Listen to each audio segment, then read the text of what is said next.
আমাদের ভালো লাগাতে সকলকে অনেক অনেক অনেক স্বাগত জানিয়ে আমার আজকের গল্প আরম্ভ করছি। আজকের গল্প এভাবেই গল্প হোক আমাদের রূপকথার। গল্পটি তাহলে শুরু করি। কেন কেন তুই আমায় বিয়ে করলি? কান্না থামিয়ে বস চুপ করে। নে জল খা। দয়া দয়া দেখিয়েছিস? কালকেই ডিভোর্স পেপার নিয়ে আসবি। সবাই কত কথা বলা বলি করছে। দুম করে কেন বিয়ে করে ফেললি আমায়? তাহলে কি করতাম? তখন কত করে বলেছিলাম ছেলেটা ভালো নয়। না, শুনলি না? তুই নাকি 2 বছর ধরে চিনিস ওকে, আর ও নাকি তোকে ছেড়ে যাবে না। শালা বিয়ে করতে আসলোই না। কয়েকটা টাকার জন্য কাকুর মান সম্মান ডোবালো। কাকুর কথা বাদ দে, তোকেও ভুলে গেল। আর তুই ভ্যাঁ ভ্যাঁ করে কাঁদছিস ওর জন্য। একটা থাপ্পড় দেব, সব ভালোবাসা বেরিয়ে যাবে। অসভ্য মেয়ে। আমি না বিয়ে করে কি তোকে এখানে মরতে ছেড়ে দিতাম? কাকু অসুস্থ হয়ে গিয়েছিল, দেখিসনি? ভরা বিয়ের আসরে একলা বসেছিলি। আর তোর আত্মীয়গুলো একদম বাঁধিয়ে রাখার মতন। একটা মানুষ তোকে নিয়ে ভাবল না, শুধু কানাঘুষো আলোচনা করে গেল। তোর তো নিজের জীবন আছে, আমি তোর জীবন নষ্ট করতে পারি না। আর কাকিমা আমাকে একদম ভালোবাসবে না। আজকে ও কত কথা শোনালো আমাকে, দেখলি তুই? আর তোর পিসিমণি আমাকে বলল আমি নাকি তোর মাথা নষ্ট করেছি। মা রেগে গিয়ে বলেছে। পিসিমণি যা বলেছে আমি তো তার উত্তর দিলাম। আসলে সব এতটাই আকস্মিকভাবে হয়েছে। এত খেপি কেন রে তুই? আর আমি তো সবাইকে চুপ করালাম, কিন্তু তোর কান্না থামাতে পারছি না। আয় এদিকে শুয়ে পড় তো তুই। আমি তোর মাথায় হাত বুলিয়ে দিই, তুই ঘুমিয়ে পড়। আমি তো তোর বেস্ট ফ্রেন্ড, আমি আছি। আর যে তোর থেকে টাকাকে বেশি আপন করে ভেবেছে তাকে বাদ দিতে শেখ এবার। শোন, আমি তোর বাড়িতে সারা জীবন থাকবো না। এভাবে তোকে আমার উপর দয়া দেখাতে হবে না। তুই আমার বেস্ট ফ্রেন্ড, তোকে আমি বর বানাবো না। আর তুই তো আমাকে ভালোবাসিস না, শুধু শুধু তোর দয়া নেব না, বুঝলি?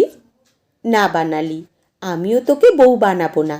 চল ঘুমিয়ে পড় এখন চুপচাপ। এদিকে আয়, তোকে ঘুম পাড়িয়ে আমাকেও ঘুমোতে হবে। আর এক ফোঁটা কাঁদলে আমি কিন্তু বাড়ি ছেড়ে চলে যাব। হেনা চুপটি করে অভির পাশে শুয়ে পড়ল।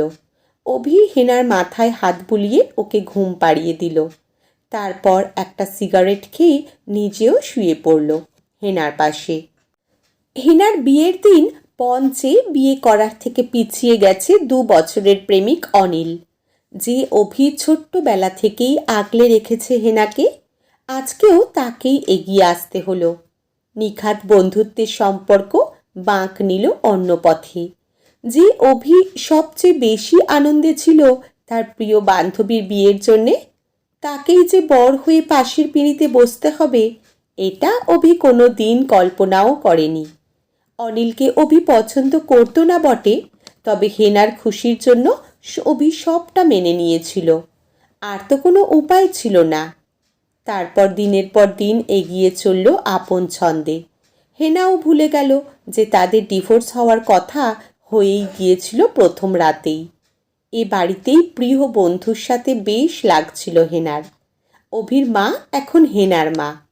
অভির ভালো মন্দ সব কিছুতেই হেনা। সপ্তাহান্তে ভালো মুভি, রাত জেগে গল্প, তুমুল ঝগড়া খুনসুটি, এসব নিয়ে হেনা আর অভি দুজনেই মেতেছিল। দেখতে দেখতে একটা বছর গড়িয়ে গেল। এই হেনা, কাল তো আমাদের বিয়ের 1 বছর পূর্ণ হবে, মনে আছে? আর শোন, কালকে একজন লয়ার আসবেন বিকেলে, বুঝলি? তৈরি থাকিস। এক মুহূর্তে কেউ যেন হেনার পায়ের তলার মাটি এক টানে সরিয়ে নিল। তবু অভিকে কিছুই বলতে পারল না হেনা। মাঝরাতে ঘুম না আসায় ব্যালকনিতে দাঁড়িয়েছিল হেনা, কিন্তু অভি টের পেয়ে উঠে এসে টেনে ঘরে নিয়ে গেছে। বিছানায় শুয়ে হেনা কোনো কথা না বলে অভিকে জাপটে ধরে শুয়ে রইল। অভিও কোনো কথা না বলে আরেকটু শক্ত করে হেনাকে নিজের বুকে টেনে নিল। পরদিনও কেমন যেন ফাঁকা ফাঁকা লাগছে হেনার, কিন্তু অভির সাথেও এসব নিয়ে আলোচনা করতে পারল না। সারা দিন কোনো কথা বলল না অভির সাথে। দুপুরে খেতে বসেও খেতে পারল না হেনা। অভি সবই লক্ষ্য করল, অথচ কিছুই বলল না। বিকেল হতেই বাড়িতে হেনার বাবা, মা, মাসি, কাকাই, কাকিমণি, দাদা ভাই, দিদি ভাই, বুনু আর সাথে সাথে লইয়ারও চলে এলো। অভির মাসিমণি, পিসিমণি, পিসান, দাদা, বৌদি সবাই এসেছে। হেনা নিজের ঘরে দরজা আটকে বসে রইল। কী রে হেনা, এখনো তৈরি হলি না যে? সবাই চলে এসেছে, আয় বাইরে। আমি বাইরে যাব না। কিন্তু সাইন তো আমাদের দুজনকেই করতে হবে, না হলে তো হবে না রে। আয়, পরে সেজেগুজে উদযাপন করিস, এখন আয় বাইরে। হেনা চিৎকার করে বলল, না আমি যাব না, আমার ভালো লাগছে না। কী রে, শরীর খারাপ লাগছে নাকি? কি হলো তোর? বাইরে আয় বলছি, দরজা খোল দেখি, না হলে কিন্তু। এবারে এলোমেলো চুলে বাইরে বেরিয়ে এলো হেনা। উদাস চোখে তাকিয়ে রইল অভির দিকে। কেঁদে কেঁদে হেনার চোখ দুটো ফুলে গিয়েছে।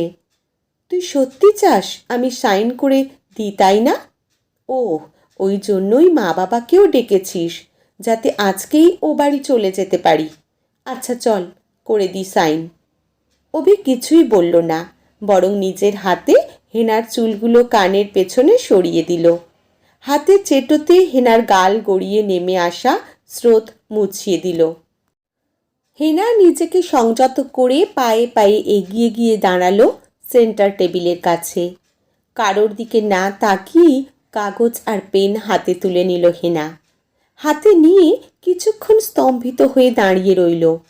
তারপর সবার মাঝেই কেঁদে ফেলল, আর মুখে এক যুদ্ধ জয়ের হাসি নিয়ে অভির দিকে তাকিয়ে বলল, ম্যারেজ রেজিস্ট্রেশন? তো কি ভেবেছিস তুই, আমি তোকে ডিভোর্স দেব? হা হা হা, আমি কালকেই বুঝেছিলাম। ওই জন্যই তুই এমন উজবুকের মতন ঘুরছিলি কাল থেকে, তাই না বল? ঠিক হয়েছে, ইচ্ছে করে বলিনি। আমাকে বলে বর বানাবে না, কেমন দিলাম বল এবারে? একটা থাপ্পড় মারবো পাজি। কি অসভ্য ছেলে রে তুই! আমি কেঁদে ভাসিয়ে দিলাম, আর তুই? যা, বানাবই না তোকে আমার বর। বাড়ির সবাই হাসতে শুরু করে দিল ওদের কথা শুনে। হেনা ছুটে গিয়ে অভিকে সবার সামনেই জড়িয়ে ধরল। অভিও হেনার কানের কাছে মুখ নিয়ে ফিসফিসিয়ে বলল, অভি কোনো দিন হেনাকে ছেড়ে যাবে না পাগলি, আমি তোকে খুব ভালোবাসি। তারপর অভি পকেট থেকে আর একটা কাগজ বের করে হেনার হাতে দিয়ে বলল, নে, এটা তোর নেক্সট গিফট। কি এটা আবার? হানিমুন ট্রিপ, কাশ্মীর, তোর ড্রিম ডেস্টিনেশন। কাল সকালে ফ্লাইট, আজ রাতটুকু সময় আছে তোর কাছে। যা যা গোছানোর গুছিয়ে নে, বাকি সব আমি ম্যানেজ করে নিয়েছি। হেনা আনন্দে আত্মহারা হয়ে ছুটে চলে গেল নিজের ঘরের দিকে, নিজেদের নতুন জীবনের জার্নি শুরু করার উদ্দেশ্যে। অভিও ছুটল হেনার পেছন পেছন। হেনার বাবা আর শ্বশুরমশাই একসাথে বলে উঠলেন, এভাবেই প্রতিটা হেনার জীবন আলো করে আসুক এক একটা অভি, আর আমরাও আনন্দে হেঁটে যাই সামনের দিকে। আজকের গল্প এখানেই সমাপ্ত। কলমে রুমকি চক্রবর্তী, পাঠে জয়তী। ধন্যবাদ।